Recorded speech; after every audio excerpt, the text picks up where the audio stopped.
ভারতীয় তৃণমূল কংগ্রেসের একজন বরিষ্ঠ সদস্যকে বক্তব্য রাখার জন্য অনুরোধ করছি।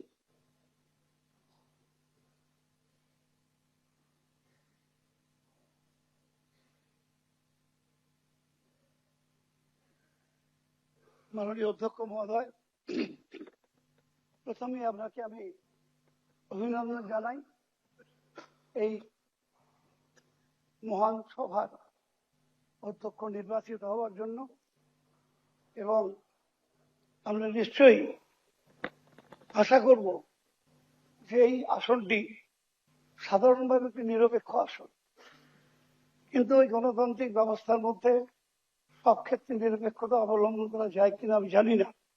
কিন্তু আমি এই বিধানসভায় 10বার নির্বাচিত হয়ে এলাম।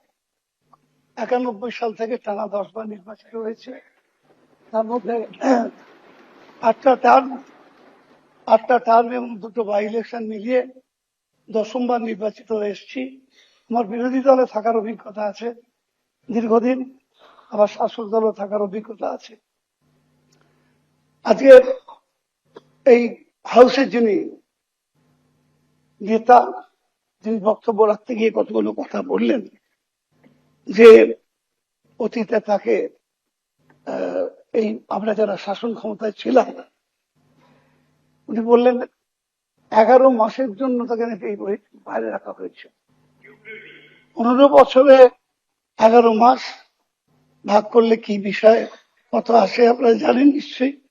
আমি চাই না এগুলো নিয়ে কথা বলতে বেশি, কিন্তু একটা কথা আমরা বিধিকে ওয়াকআউট করলাম।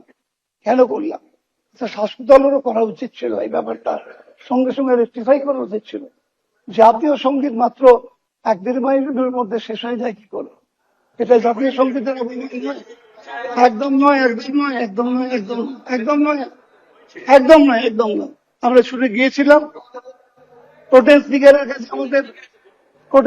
কাছে, আমাদের নেতারা গিয়েছিলেন, এবং জাতীয় সঙ্গীত যখন 1.5 মিনিটের মধ্যে শেষ হয়ে গেল, আমরা তখন ওয়াকআউট করেছি এই কারণের জন্য। আরো বলতেছি যে কথাটা, যে নির্বাচনকে আমরা বলি গণতন্ত্রের উৎসব, যে উৎসবে আপনারা স্লোগান দিয়ে বলেছিলেন ভয় নয় ভরসা, মাইক্রোফোন দিয়ে বলছি, ভয় নয় ভরসা বলছি, ভয় নয় ভরসা বলেছিলেন। আমরা আশ্বস্ত হয়েছিলাম যে নির্বাচনে জেতার পর ভয় থাকবে না, ভরসা থাকবে। কিন্তু আপনাদের দলের নেতা যিনি সভাপতি, তিনি কি বলেছেন? তিনি বলেছেন রাস্তায় নামছেন না কেন আপনারা? উনি আমাদের উপদেশ দিয়ে বলছেন রাস্তায় নামো, তাহলে আপনাদের ভয় কেটে যাবে। অথচ আজকে আমাদের অসংখ্য মানুষের বাড়ি ছাড়া, হাজার হাজার মানুষ আজকে বাড়ি ছাড়া হয়ে গেছে, অসংখ্য মানুষের বাড়ি ভেঙে পড়েছে।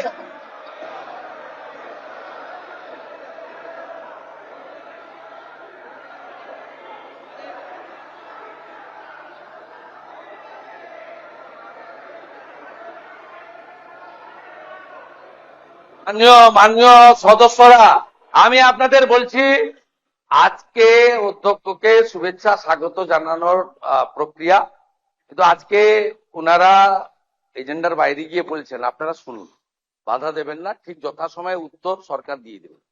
আপনারা বলতে দিন, আপনাদের সব সময় বলবো আপনারা অ্যালাউ করুন না, বলতে দিন না। আমাদের সংবিধানে বাক স্বাধীনতা দিয়েছে, যা খুশি বলতে দেন। আমাদের কর্মই আমাদের পরিচয় হয়।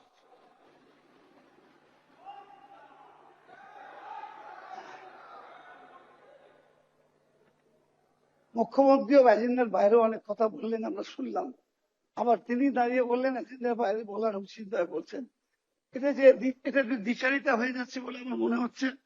আমি জানি না, আমি দীর্ঘ সময় নিশ্চয়ই বলবো না, তবে এই কথা ঠিক। আজকে বলা হয়েছিল ভয় চলে যাবে, ভরসা আসবে। আজকে ভরসা নেই, কিন্তু ভয় 4 গুণ বেড়ে গেছে। বহু মানুষ ভরসা হয়ে আছে।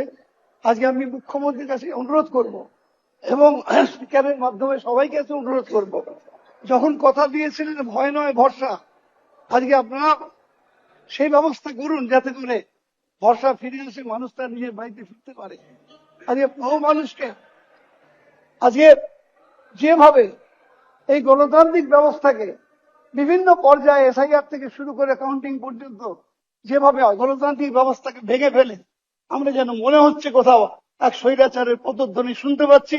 আমি চাই না আমাদের দেশ গণতান্ত্রিক দেশ, এই দেশে গণতন্ত্র ধ্বংস হবে, স্বৈরাচারী শাসন ব্যবস্থা কায়েম হবে। আজকে সেই স্বৈরাচারের পদধ্বনি আমরা পশ্চিমবঙ্গে শুনতে পাচ্ছি। আগামী দিনে চাইব মুখ্যমন্ত্রীর কাছে যে গণতন্ত্র যাতে প্রতিষ্ঠিত থাকে। আমরা সকলে শপথ দিয়েছি, আমরা গণতন্ত্রের নামে শপথ নিয়েছি। সেই গণতন্ত্রের নামে শপথ নিয়ে যদি এই রাজ্যে গণতন্ত্র ধ্বংস হয় এবং স্বৈরাচারের প্রতিষ্ঠিত হয়, তাহলে তার বিরোধিতা বাংলার মানুষ করবেই করবে। এই কথা বলে আমি আমার বক্তব্য শেষ করছি। ধন্যবাদ। স্পিকারকে আরেকবার ধন্যবাদ জানিয়ে আমার বক্তব্য শেষ করলাম। আমি বলি, হ্যাঁ বলুন। আমি শুনুন, আমি আপনার অন্য সব কথার কোনো মুহূর্তে উত্তর দেব না। প্রথমত আপনি বলেছেন মুখ্যমন্ত্রীর কাছে, সরকারের কাছে আবেদন করেছেন ঘর ছাড়াদের বাড়িতে ঢোকাতে হবে। আমার তো ঘর ছাড়া কেউ আছে বলে জানা নেই। যদি যদি যদি যদি যদি কেউ ঘর ছাড়া থাকে, আপনি আপনি মাননীয় ডিজিপির কাছে তালিকা দেবেন, কিন্তু শর্ত একটাই, ওই ব্যক্তির বিরুদ্ধে 2021 সালে নির্বাচন পরবর্তী সন্ত্রাসের যে 12,500 এফআইআর হয়েছিল তার কোনো অভিযোগ নেই।